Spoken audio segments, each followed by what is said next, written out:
Nous sommes ancrés à quelques milles du gigantesque glacier. Le soleil, plutôt rare ces derniers temps, nous fait l'honneur de réchauffer notre pique-nique. Il n'y a pas de vent. C'est le temps idéal pour une balade sur le glacier.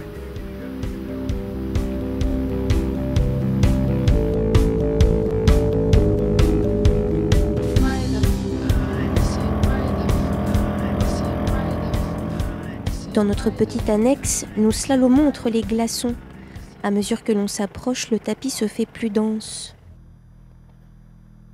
Nous accostons sur la rive rocheuse qui borde le glacier.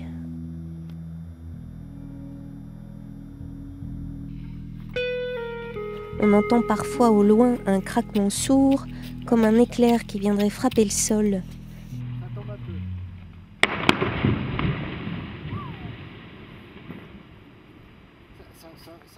Avec le beau temps, le glacier s'effrite.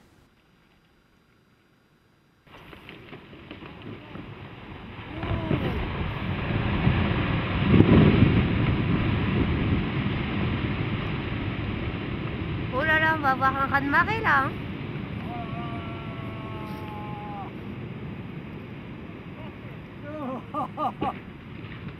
Ça va monter jusqu'à nous, hein. Si. La vague.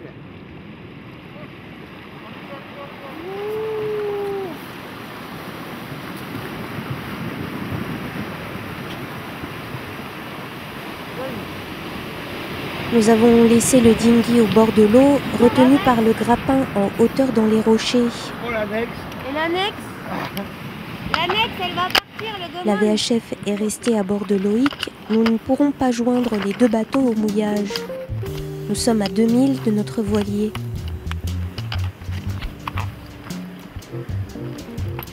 Finalement, l'annexe est là. Le grappin était accroché suffisamment haut. Un peu chahutée, elle est montée d'1 mètre sur les rochers. Le moteur, relevé, n'a pas souffert. Inquiétés par l'éventualité d'une nouvelle chute de glace plus importante, nous partons rapidement. J'en oublie de filmer l'annexe récupérée.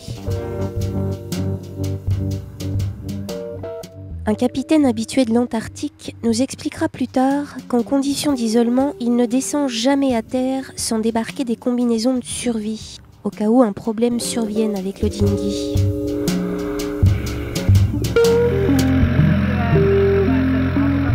Nous rejoignons notre mouillage. Nous sommes attendus sur Prati, un catamaran de 50 pieds amarré à nos côtés. Un type de bateau plutôt inhabituel sous ces latitudes. Pour la préparation de leur voyage en Patagonie, Carlos et Magdanella ont eu quelques difficultés à trouver des bateaux comme le leur ayant déjà navigué dans les canaux. J'ai cherché à m'informer à propos de l'amarrage auprès de quelqu'un qui serait venu ici avec un catamaran. Je voulais des conseils vraiment spécifiques sur le diamètre des cordages à utiliser parce que le catamaran a des francs-bords très hauts. J'ai cherché et cherché encore. J'ai trouvé personne. Finalement, nous avons utilisé des bouts de 22 mm et ça a bien fonctionné. Nous avons eu des vents très forts à Puerto Deseado par exemple, des vents de 45-50 nœuds et les amarres ont très bien résisté. Les rochers, en revanche, n'ont pas supporté. Ils se sont fracassés. Les pierres sur lesquelles nous étions amarrés se sont brisées. Nous sommes partis de l'autre côté du canal. Il s'en est fallu peu pour qu'on perde le bateau. Depuis, nous passons des chaînes autour d'un groupe de rochers, de longues chaînes sur lesquelles on frappe les amarres. Avec un bon groupe de rochers, ça fonctionne. Mais nous avons bien failli perdre le bateau. À Buenos Aires, nous avons rencontré quelqu'un qui avait fait le tour du monde en catamaran par les 3 caps, mais sans escale. Du coup, ça ne nous a pas été très utile. C'est le Brumas Patagonia de Bruno Nicoletti, un marin très connu qui a dans les 70 ans. Il a fait 2 fois le tour du monde par les 3 caps, en catamaran sur un katana lui aussi. Un katana 44 et ensuite un 47 pieds. En conclusion, non.